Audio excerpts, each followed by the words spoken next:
Hi hello అండి. ఈరోజు నేను బెడ్ హల్వా చేయబోతున్నాను. ఎందుకంటే రంజాన్ నెల వచ్చింది కానీ రోజు ఏదో ఒకటి స్వీట్ చేయాల్సిందే. అందుకని ఈరోజు హల్వా చేయబోతున్నాను, మీకు చూపిస్తాను. దానికి కావాల్సిన పదార్థాలు చూడండి. బ్రెడ్ 8 స్లైడ్స్ చూసుకున్నాను. తర్వాత పాలు, పంచదార, యాలకులు, బాదం పప్పు, పిస్తా, కిస్మిస్, జీడిపప్పు, కొంచెం ఫుడ్ కలర్ అండి, వాటర్. ముందుగా బ్రెడ్ని సైడ్ ఇవన్నీ కోసుకోవాలండి.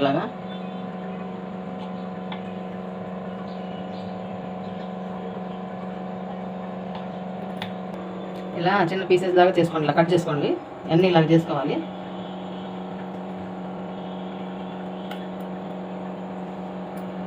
ఇదిగోండి అన్నీ కట్ చేసుకున్న పీసెస్. స్టవ్ ఆన్ చేసుకొని ప్యాన్ పెట్టుకొని ఆయిల్ వేసుకున్నాను. 1 స్పూన్ నెయ్యి కూడా వేస్తున్నాను. పీసెస్ కానీ వేసుకొని ఫ్రై చేసుకోవాలి. మీడియం సైజులో పెట్టుకోండి. ఇలాగా బ్రౌన్ కలర్ వచ్చిన దాకా ఫ్రై చేసుకొని పక్కన తీసుకోండి. ఆయిల్ ఎక్కువ లాగింది కదండి, ఇలా ప్రెస్ చేసుకుంటే ఆయిల్ కొంచెం బయటకు వస్తుంది. ఇదిగోండి ఇవన్నీ ఫ్రై చేసుకున్నాను. అది ఇలా ఫ్రై అయితే సరిపోయిద్దండి. ఇప్పుడు ఫ్రై చేసుకుంటానికి నెయ్యి వేసుకున్నాను, 1 స్పూను. డ్రై ఫ్రూట్స్ వేసుకున్నాను. ఫ్రై చేసుకొని తీసుకున్నాను. ఫ్రై గోల్డెన్ కలర్ వచ్చిందండి, తీసుకుని పక్కన పెట్టుకుంటాను. ఇప్పుడు ఇంకో బౌల్ తీసుకోండి. దాంట్లో 1 కప్పు పంచదార, 1 కప్పు వాటర్ అండి. ఏ కప్పుతో పంచదార వేసినా ఆ కప్పుతో వాటర్, 1 కప్పు పంచదార కలుపుకోవాలి.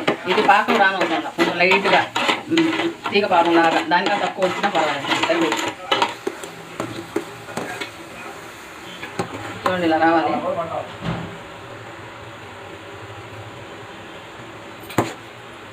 ఇలా రావాలండి. కొంచెం లైట్గా అతుకున్నట్టు జిగురుగా ఉన్నా సరిపోతుందండి. ఇప్పుడు ఇవన్నీ దీంట్లో వేసుకోవాలండి. బ్రెడ్ పీసెస్ని వేస్తున్నాను అందులో.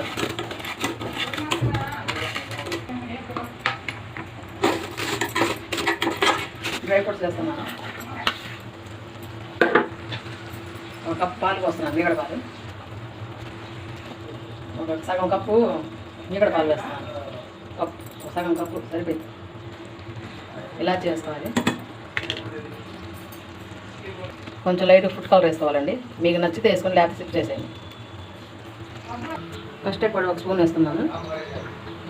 మీ కాడ ఉంటే వేసుకోండి, లేకపోతే వేయకపోయినా పర్వాలేదు. ఇప్పుడు నా కాడ ఉందని వేస్తున్నా, మీ కాడ ఉంటే వేసుకోండి, లేకపోతే పర్వాలేదు. పాలు పోసుకొని అది కలిసినట్టు కొంచెం పాలు పోసుకోండి. అందులో వేసుకోవాలి. చూడండి ఇలా పోసుకోవాలి, మిక్స్ చేసుకోవాలి.